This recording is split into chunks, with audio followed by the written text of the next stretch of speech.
Girl, and this is how it looks.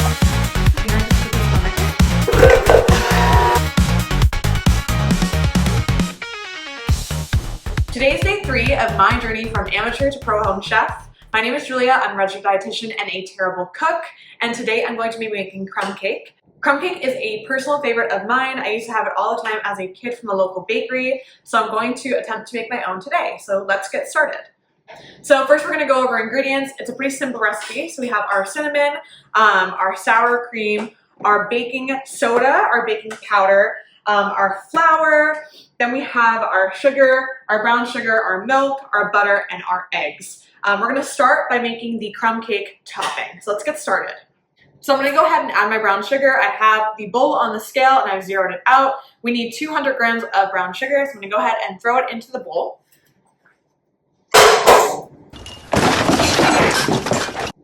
Okay, so that's 62 grams. We're gonna need a bit more than that.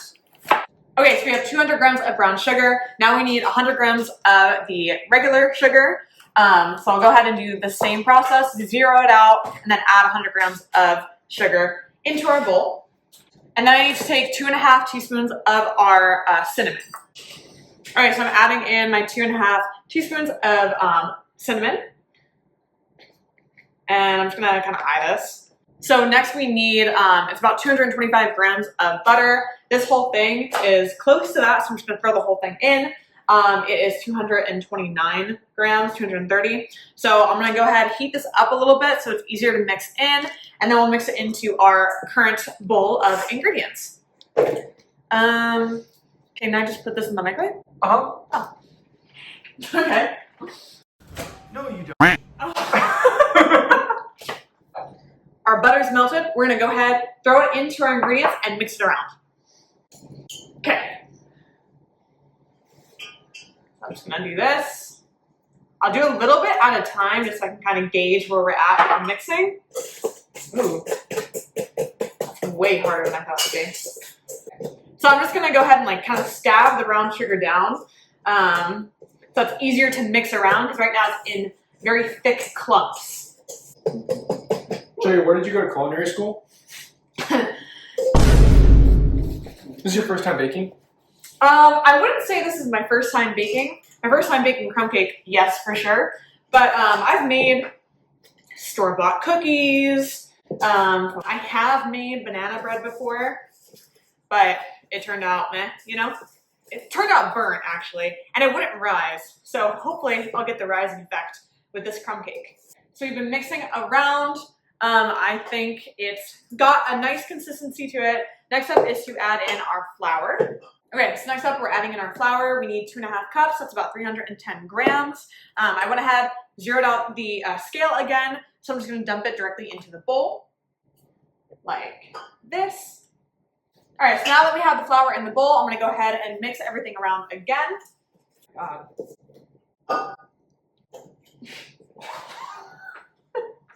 Okay, so I'm mixing around the flour with our other ingredients until it gets like large crumb-like forms. And that will of course be used for the top of the crumb cake.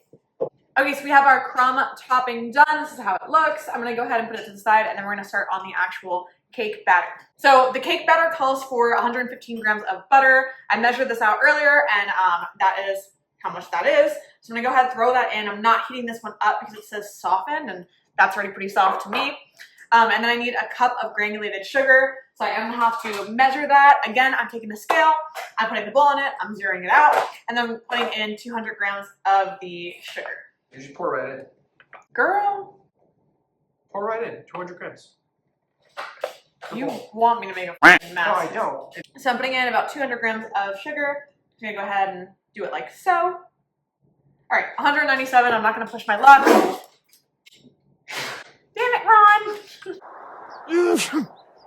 Nice, Ron. Okay. Beet. Okay, so I have all my ingredients in. I changed bowls. I put it into this one because I'm going to use a stand mixer. So I have all my ingredients in this bowl. I'm going to go ahead and beat it for 2 to 3 minutes until it's fluffy. And I'm going to lock it first so we don't get, you know, everything everywhere. Take 2. All right, so I've gone ahead and beat it.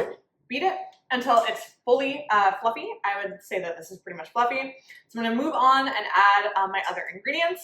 Recipe calls for 2 large eggs, which I have.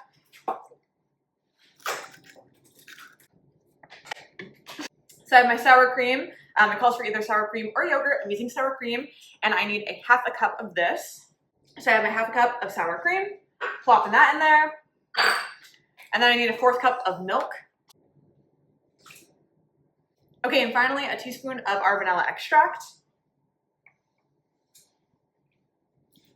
So in a separate bowl, I'm throwing in my flour, my baking powder, my baking soda, and my salt. So starting with the flour, I need 250 grams of flour.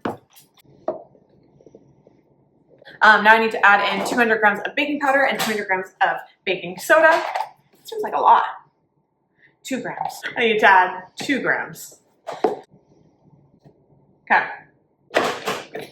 Okay, so I've added my baking soda and my baking powder, 2 grams of each. Now I'm gonna need to add my salt, so that's 1 gram. So I'm adding in about 1 gram of salt. Okay, so I've added in all my dry ingredients. I have my flour, baking soda, baking powder, and salt. The next step is to add it into our wet ingredient mixture. Slowly add it over time, and it does say to avoid over mixing, so I'll have to pay close attention to that.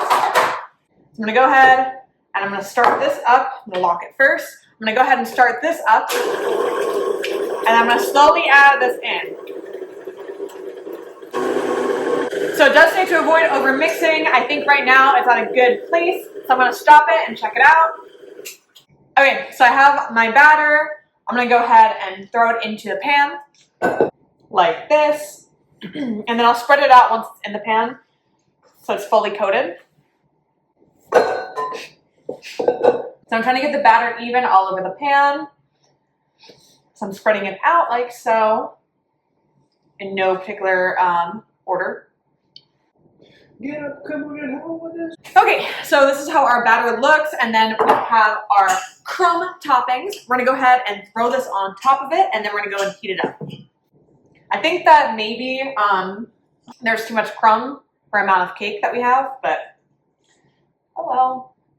Never enough crumb. This is also maybe where you can like hit the thing a little bit, shake it around, make sure it's all like. Yeah, that's effective. Earthquake. That's a category 8. Okay, so we have our finished, no, it's definitely not finished. I'm gonna go ahead and throw it in the oven for about 30 to 35 minutes until it is fully cooked. So there is no finished product. The video did get deleted, and I do not have any photos to show of what it looks like, but it looks kind of like this, just a little bit more brown. It was probably the best thing I've ever baked. So imagine that how you will. And next week I'm going to try a really challenging one. So stick around, subscribe, and continue on this journey with me.